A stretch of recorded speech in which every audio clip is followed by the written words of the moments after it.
Friends, जो job seeker visa है बाकी कंट्रीज़ की तरह जैसे यूएई का भी जॉब सीकर वीज़ा होता है, जो उसकी मिनिमम जो उसकी वैलिडिटी होती है 3 माह होती है। इसके अलावा 4 माह का भी वीज़ा होता है और 6 मंथ का भी वीज़ा होता है। अब 3 मंथ की कैटेगरी कोई भी जो पर्सन है, चाहे वो क्वालिफाइड है, नॉन क्वालिफाइड है, स्किल्ड है, अनस्किल्ड है या लेबर कैटेगरी का है, वो जॉब सीकर वीज़ा 3 मंथ का लेके वहाँ पे जॉब ढूंढ के और उसको कन्वर्ट करवा सकता है कंपैरेटिवली विजिट या टूरिस्ट वीज़े की बजाय। अगर आप क्वालिफाइड हैं, हाई को आपके पास प्रोफेशनल डिग्रीज मौजूद हैं, आप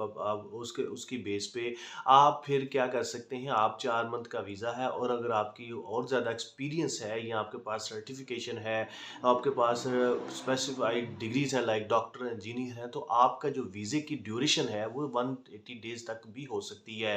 अब ये जो पहली चेंज है कि आप विजिट वीज़े, टूरिस्ट वीज़े को कन्वर्ट नहीं करवा सकते, लेकिन साथ ही उन्होंने जॉब सीकर वीज़े है उसको भी इंट्रोड्यूस करवाया है, जिसकी बेस पे आप जाके वहाँ पे अप टू 180 डेज़ अपनी जॉब सर्च कर सकते हैं। अगर सर्च होगी उसके बाद आप इसको कन्वर्ट करवा सकते हैं। और दूसरी जो और तीसरी जो अहम अपडेट्स ये है कि कौन सी ऐसी कैटेगरीज़ हैं या कौन से ऐसे ट्रेड हैं, प्रोफेशन है जिसकी बेस पे आपको डिग्री टेस्टेशन की ज़रूरत है या रिक्वायर है। इससे पहले कि हम बात करें, उनकी जो गवर्नमेंट है, यूए की गवर्नमेंट है, चाहे किसी भी आप स्टेट में जाना चाह रहे हैं, उन्होंने अपने सिस्टम को, जिसको मोहरा भी कहते हैं, उसको अपडेट मॉडिफाई किया है।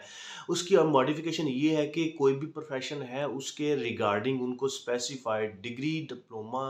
और जो एक्सपीरियंस रिक्वायर्ड होगा, फिर ही वो सिस्टम उसका वीज़ा ऑटोमेटिकली जनरेट या इशू करेगा। लेकिन ये चीज़ का जो डिग्री टेस्टेशन का जो इम्प्लीकेशन है या इम्प्लीमेंटेशन है, इसका इतलाक लेबर जिसे कहते हैं, जो लोअर कैटेगरीज़ हैं, लोअर ट्रेड है लाइक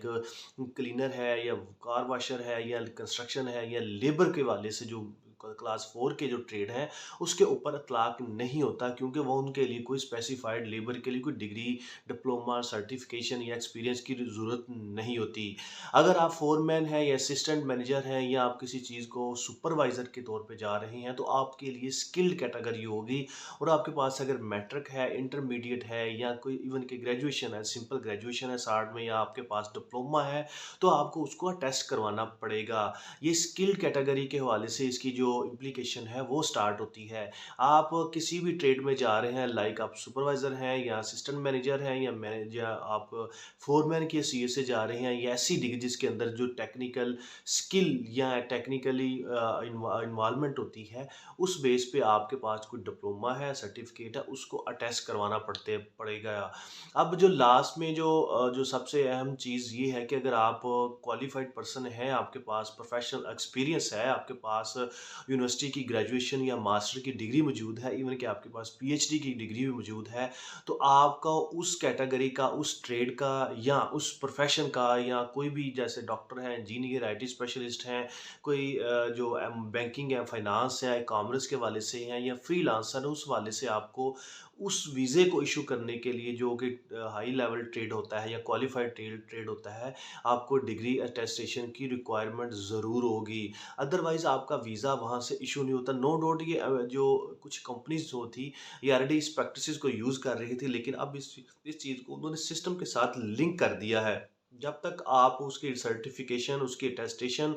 रिक्वायर्ड या उसकी जो रिक्वायरमेंट पूरी नहीं करते, वीज़ा ग्रांट नहीं होगा। अब सवाल ये है कि डिग्री के टेस्ट कहाँ से करवाते हैं, क्या किस तरह सर्टिफिकेट होती है या कौन सी अटेस्टेशन की रिक्वायरमेंट है और इसका वजह क्या बनी है अब इसको अटेस्टेशन का इतनी बड़ी चेंजेस करने से। सबसे पहले अगर हम चेंजेस की बात करें, जो फ्रीलांस वीज़ा था यूएई गवर्नमेंट का, वो बहुत ज़्यादा लोगों ने इसको मिसयूज़ या मिस इंटरप्रेट किया और इसका बहुत ज़्यादा इसका गलत और नाजायज़ फ़ायदा उठाया। मीन कि अगर आपकी क्वालिफ़िकेशन भी नहीं है, आपके पास एक्सपीरियंस भी नहीं है, आपके पास डिग्री भी नहीं है, आप जस्ट पे करते थे और मैनेजर लेवल का जो वीज़ा वो हासिल कर लेते थे और 2 साल का इसके अंदर एमिरेट्स आईडी फ्री होता था, और उस आईडी को यूज़ करते हुए वहाँ से बहुत ज़्यादा जो एप्लीकेंट थे, अपना टैक्स की बेस पे अपना जो बैंक अकाउंट ओपन करवाते थे, वहाँ से लोन लेते थे और पाकिस्तान वापस आते थे, उसको पे नहीं करते थे। इस चीज़ को रोकने के लिए उन्होंने सिक्योरिटी चेक लगाया हुआ है कि अब अगर मैनेजर लेवल का वीज़ा ऑलमोस्ट उन्होंने बंद कर दिया है।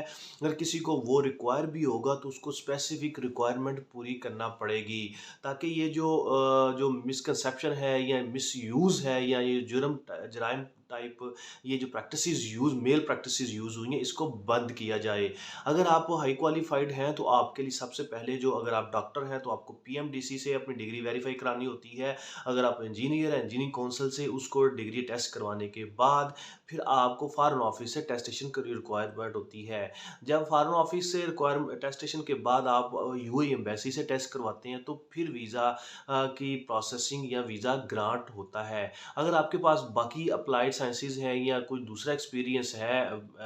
इनसे इंजीनियरिंग और मेडिकल से हट के, तो आपको सबसे पहले अपने जो डिग्री है उसको एचईसी से वेरीफाई कराना पड़ता है। एचईसी वेरिफिकेशन के बाद आपको फॉरेन ऑफिस टेस्ट करता है। उसके बाद जो उनकी इटली सॉरी जो यूएई की एम्बेसी है वो अटेस्ट करती है। ये स्टेप वाइज मरहला होता है। आप डायरेक्ट यूएई एम्बेसी से टेस्ट नहीं करवा सकते। इससे पहले आपको फॉरेन ऑफिस से एचईसी से या काउंसिल या पीएमडीसी से टेस्ट करवाने के